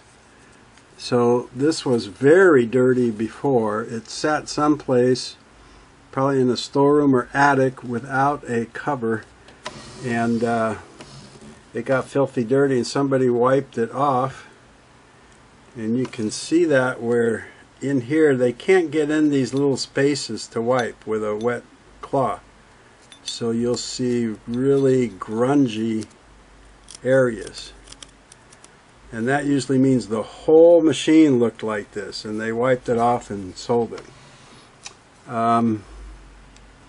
But that's fine, it can be cleaned. The only sad part is a lot of times when they start wiping it off, like I've got some scratches in the paint here, and the scratches go like this way, which is an unusual way for fabric to be fed at such an angle. So my guess is it was dirty, and they took a cloth to try and wipe it off, and there was something gritty, and they scratched the paint here.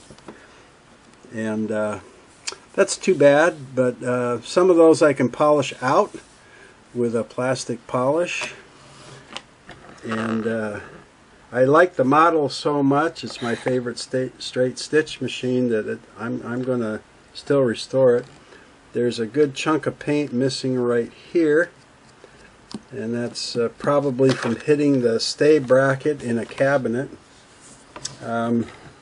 If you look up here, you can see that this gold paint is worn up in this area, and that's usually somebody went into reverse a lot. And the machine got some pretty good use, I would say, in its day.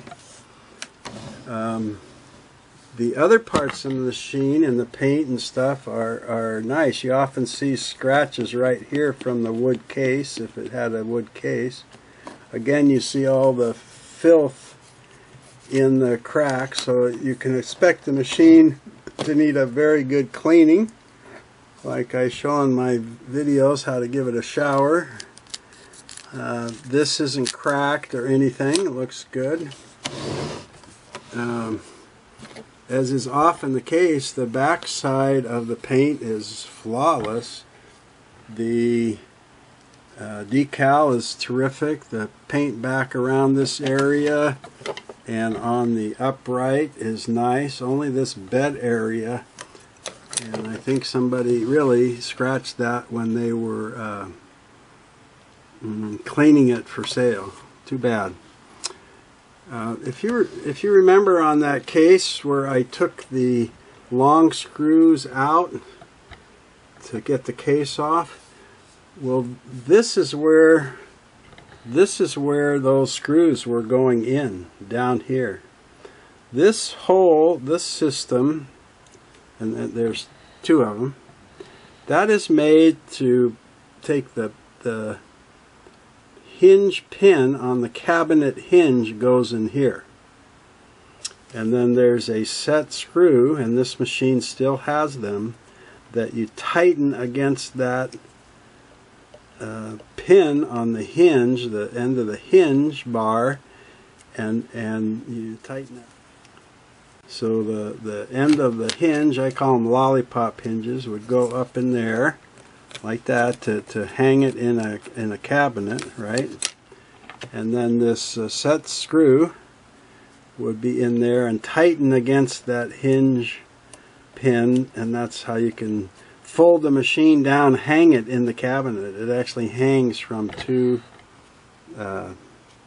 pins. So if you want to use it in a cabinet, you want to see if those screws are still there. The screws are part of the machine.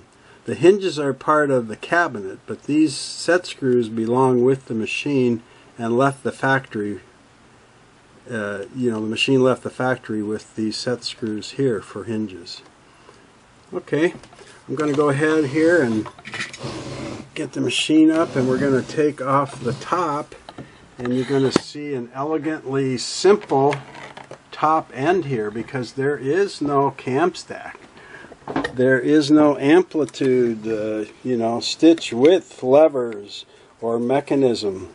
There's no needle bar driving arm because there's no vibrating bracket. Maybe you noticed that in the nose. Got a pressure bar and a needle bar. Take up lever, that's it.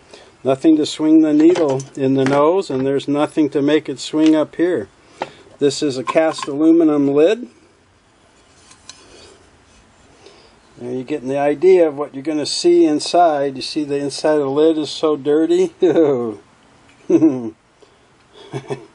I don't know, there's even some fiber in here. I don't know what they greased this thing with. But let's, oh yeah, okay. Take a look in there. Yuck. Huh? Yeah, they use some kind of grease. I don't know what. Maybe it was axle grease or something. Nasty old stuff. It's turning smooth and there's no rust, but you can just see how dirty it is. These machines are okay for me because I just find them more rewarding to get all that years of gunk. This kind of grease they use threw right off, and it's just layered black, brown grease stuck on the back there. You can see the pinion gear on the end of the motor shaft. This is an internal motor, and it does not use a pulley and a belt. There's a special kind of plastic gear on the hand wheel called Texto Light. It was made by DuPont. And those gear teeth mesh with the pinion gear, so when the motor turns, it's turning the hand wheel directly. No motor belt to stretch, fray, or wear out or replace, ever. It's very, very rare that this gear gets damaged. Okay, then I got my fork feet connection and the connection down to there's a top gear on a horizontal shaft down here, and it's cut steel. It's solid steel, just like this gear. So it just needs a little grease once in a while. Let me grab the shaft here and see if there's any play from the bushings being worn out. No. The other way you can tell that is to just grab the hand wheel and move it like that. Barely moves. That's good. So it's filthy, dirty. So this is what I call an over-maintained machine. Somebody kept putting a bunch of weird grease in there. So the crud cutter, cleaner, and degreaser I use will get that out of there. So really the only thing I'm a little sad about is some of these scratches on the bed. But you know, they don't bother my wife at all. Of course she loves a beautiful machine, but she's more concerned with sewing performance than how it looks. And I just find them easier to sell, and I can get a little more money without scratches. But we'll see. I can get a lot of that out. And there's a little it looks like up here on the lampshade there's a little chip of paint. A couple of those. Overall not bad. It has everything so far has been original except the bobbin. And you can buy very good quality class 66 bobbins. I'm going to put the machine back on that towel. Well, maybe you can see there's the lamp here. There's this focusing glass, it's called. It's thick glass with like a big bubble on it and a standard light bulb to magnify the light down on the work surface. I usually take this lens off. There's just one screw that holds the lampshade, and one screw that holds the lamp itself, and one screw that holds the lens. So I usually take the lens off and put a high quality LED light in there. But it's a good light system. It's just I find the standard lights to get warm or hot. But there's a couple little more paint chips, but this machine was so cheaply priced that I couldn't say no. At first I thought about, well, even if I just use it for a parts machine, but I kind of hate doing that. There's a lot of sellers now that are buying good machines and tearing them apart because they can sell the parts for a lot more money. And of course we all want to buy parts to repair our machines, but the more I'm looking at this, I think I could sell it to somebody who wants to sew canvas and heavier stuff, and they're not going to be too worried about paint chips. Anyway, let's take a look at the bottom here. We have our oil plate, our oil pan, and we have one of those thumb nuts, and again the felt is missing. That's very common. I like to have a thin felt on there, but let's take this off. And yeah, the bottom looks about like the top. You can see how much grease has been thrown off of this thing and oil. This can be cleaned with the crud cutter too. And it's a little bit, the plate's a little bit warped and this is bent. See, this ends. But I can fix that. That's really easy. Just bend it back and clean this all up and get rid of that old automobile garage smell from years of soaking up oil and grease. Make this a lot nicer. And you see the same thing here. The gears are filthy dirty. They're just terrible from whatever kind of grease they were using. And they put too much grease on. And when they greased it, they didn't clean any of the old off. You can tell they just kept slapping more grease on top of here. These gears should be shiny, shiny steel, almost like chrome. The good news is, with a good cleaner like I use, those gears can clean right up. And look, even as bad, and now they're dry, but it still turns smoothly. Look at that. So that top gear is coming down the shaft, which turns the bottom gear. This is the hook drive shaft.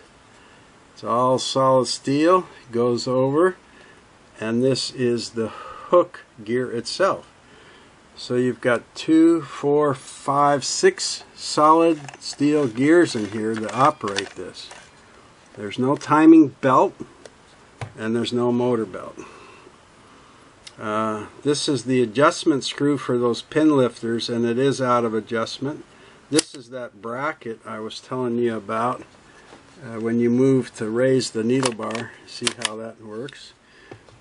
And but this can all be cleaned up, and it's all here, and there's not, see, there's no play, there's no looseness in that drive shaft, and there's no looseness in the arm shaft. And then these two shafts down here are to rock the feed dog and lift the feed dog, and they're good. They're not loose, they're not played, they're not worn out. Here's a good example of where is that? If you can see it, of where that screw is. This is breaking off here, all the old dried up foot, bed foot it's called. And you see the screw in there. And when this breaks off, that screw, if you put it on a table, even like a Formica or anything, it'll just scratch the heck out of it. These are steel screws. And then this is the base of the upright motor. So the motor sits in there and just goes straight up, and the motor shaft comes out that little hole at the top I showed you, and they have a pinion gear to turn the hand wheel gear, which runs the whole machine. Well, some oh good. People always over tighten. This bracket just puts pressure on the side of the motor to keep it in place, and some people just really crank down on this bracket. And it also covers, here's the terminal for the foot controller or the foot pedal, and it has wires that come off of here and go right to the motor, and that's how the motor's powered. And the wires just plug right on and off, and all the wiring is here, and the motor bracket is there. Nobody's rigged anything up. The motor's stuck in there, so I have to use a little penetrating oil from the top. Then there's a lead that goes up through a little tunnel, goes up to the light. Maybe you noticed that when I was showing you the top. So all these parts are original, and they're here. They're just dirty. So if you want to take the machine home and sew, you don't want this one unless you want to do all the cleaning. Which, you can get a machine. I got this for $25 or $30. So if you can get a incredible metal machine like this, one of the slant needles, and it just needs a good cleaning and some new rubber feet and a new rubber tire for the bobbin winder and stuff like that, it's a bargain for me. But people have been contacting me. They just want to go out and buy one, take it home, and start sewing masks and stuff. Then this may not be the one that you want. You want to pay more money. Even if you paid $150 or $200, it's better than any machine in that price class, these slants. This was the generation after the famous 301, and this is, like a 22 pound machine, where the 301 was 16 pounds, I think. So there's where you plug in the foot controller, and here's where you plug in the lead or the power cord that comes from the wall. So it's looking pretty good. Clean it up and replace that nose plate pin, and double check the. I would thread the needle and make sure I could pick up the bobbin thread to check the timing. Let me get the foot controller here, and we'll plug it in and see if the motor works and everything turns. That's funny. I bought this machine a couple of years ago at a garage sale, and I forgot. I'm not going to be able to show you the motor test or anything right now. On these two terminals, these two pins that the cord would plug onto, somebody took the cord off, I'm sure to clean it, and the inside tube of the cord is stuck to the terminal post right here. So I have a test cord and foot pedal that I just used to test machines, and I went to put it on here and I forgot. I won't be able to slide it on until I fix this. That is fixable. You can get that unstuck and pulled off. I wasn't worried about the motor. I've restored so many PA motors that I'm not worried about it. It's in there. That's all I need to know. But you would have a problem maybe if you weren't doing a restoration. If you want to take it home and sew, this wouldn't be the machine for you. If somebody gave you one, or you see one of these sitting around and, hey, Grandma, can I have that old machine? I would take it. Let me get a case and I'll just show you a few points on that, what to look for if it includes a case, or you want to buy a case later. Okay, here's the case from the 337. Every machine I showed you today had the option of a plastic case. The 404 had the option of an upgraded wood case that you could get for all of those, 401, 403, or 404. Some of these, you know, they've been beat up pretty good. What you want to look for is bad cracks. A lot of these scuff marks you can get off just with the nylon kitchen sponge type of thing and some typical cleaner, even just dish soap, liquid dish soap. And what you got to watch for here is these handles had like a recessed hinge.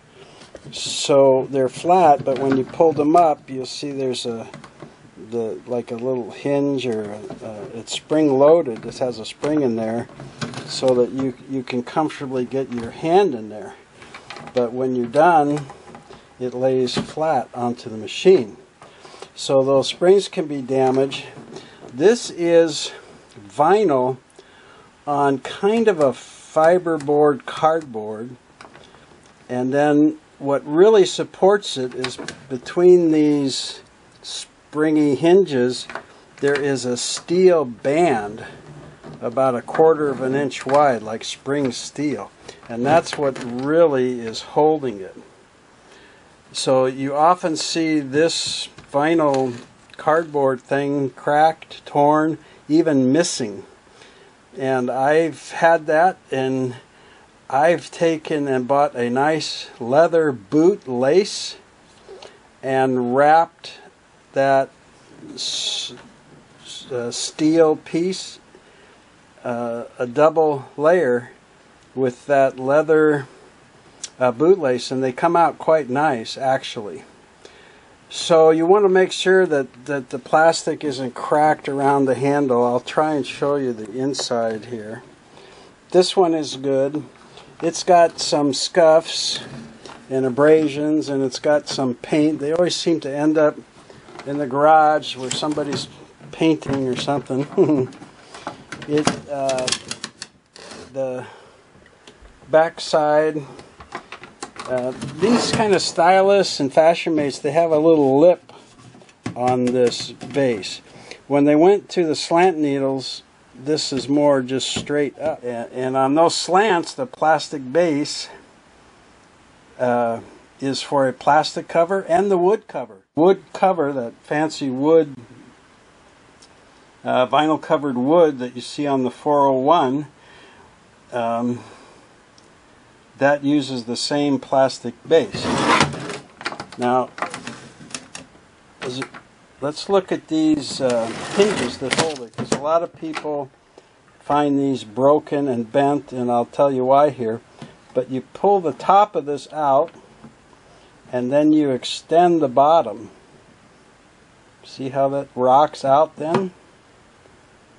And then when you put it on, you put the bottom under the latch and then hold it there while you bring this top lever up, and that's how you hook it. So a lot of times people only go like that. The spring is good. Usually where people get into trouble is this is not seated on that little ledge. Okay? It's crooked on the ledge, it's not seated right. It's off to the side, maybe like that, and they can just barely force something on to get that bottom part, and then they push and push and push, and when the top part goes on, it'll actually crack the plastic or crack it down here. So they're actually a well-designed case if they're used properly. And you want to make sure that all the pieces are there. Some are screwed on. I'll show you the inside. Some are later went to rivets. This one is the same. You push it down, you swing out the bottom, and then you can lift this straight up. Okay, so let's look inside here, see what I can be able to show you here. Okay, so there's the small inside support plate that the outside latch is screwed to. And I remember, if you saw on my channel the 403A that Shelly did, her plastic was really damaged here, and she went and got a bigger metal plate to replace this little one and glued it on, and then drilled holes and put the screws into this bigger support plate. It'll look great. That's a great idea. But you can look for cracks around here. This one is pretty good. I don't know if up at the top you're going to be able to see. Whoops. There's kind of a vinyl tape over the inside, and you see these where those hinges and the brackets on the top come through and bend over. I've never tried to take them off because I was worried if I straighten them up that they'd crack or something. But I'm sure there's people who can fix that, like in a luggage repair place, or you may be able to do it yourself if you're inclined. Like maybe you don't want that nasty looking torn up vinyl on the top, and you don't like the bootlace idea, so you want to take this whole thing off and recover it. Okay, and then here is the bottom latch part that the latch hooks onto right under here, and you see that it's got a screw, and it screws on, and this just screws into another small plate. Okay, so you want to be sure that you have these. You'll find these bent from people dropping them and putting a heavy case in the closet and banging this against the baseboard or something. This one was pretty good. It's dirty. This cleans up with just soap and water. I saw a crack somewhere. Oh, here. This corner, this is another common crack. This was from somebody not having the cover lined up with this base and then latching it, and it actually pulled it apart here, is my thinking, because there's no chips or anything out here like it hit something. This can be fixed with super glue, and you can do like in one of my videos where I mix water with baking soda and fill the crack with that and let it dry, and then drop the super glue into that baking soda, and it cures in a couple of minutes. Then later, when it's completely dry, you can sand it down smooth. You might end up with a little white line in there from that baking soda, but somebody told me they used a little food coloring in theirs and they matched their beige case. So there you go. So that's a pretty typical case. Where to look for the damage and the cracks is around the corner. You see these cracks. This damaged are missing. And the latches, same thing. Latches can be damaged or missing. And when you go to put it on, just take your time and make sure that all four corners line up properly, that it's not sitting crooked like that. Okay, if it's all completely all four corners, then you just push the bottom down and hold it while you close the top. Okay, and if you go to look at this machine, the first time you lift it or carry it, I would lift it from one hand on each end of the bottom. Until you've thoroughly inspected and tested the case, I would not lift it by this handle, because I've seen people pick it up by the handle and the handles come right out of the cover and the machine has fallen. I saw a guy once yank it out of his trunk of his car and go to spin it around to put it on a display table at a church bazaar, and we heard a big crash, and he's standing there holding the handle, and there's 2 holes in the top of the plastic case. So be careful. And you know the front end because it will always say Singer, like that usually. Okay? And I appreciate you watching my channel, and I hope you come back and see me again. Now that I got this commitment out of the way, I'll soon be able to announce a new series. Take care, and everybody be safe with this virus situation, okay?